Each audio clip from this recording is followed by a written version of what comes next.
SSC বা HSC পরীক্ষায় optional সাবজেক্টে বা ঐচ্ছিক বিষয়ে প্লাস পাওয়ার গুরুত্ব এইচএসসি এর সাবজেক্ট অনুযায়ী দেখাচ্ছি। যদি কেউ বাংলা এবং ইংরেজিতে 70 করে নাম্বার পায় তাহলে পয়েন্ট আসবে 4। আইসিটিতে যদি এ প্লাস পায় তাহলে তার পয়েন্ট আসবে 5। হিসাব বিজ্ঞানেও যদি এ প্লাস পায় তাহলে আসবে 5। ব্যবস্থাপনা এবং উৎপাদন মার্কেটিংয়ে যদি তারা 75 করে পায় তাহলে তাদের পয়েন্ট আসবে 4.50 করে।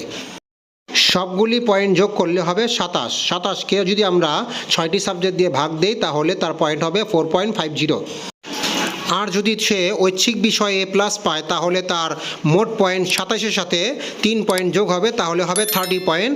30 পয়েন্টকে 6 দ্বারা ভাগ দিলে তার গ্রেড পয়েন্ট হবে 5.00, অর্থাৎ সে এ প্লাস পাবে।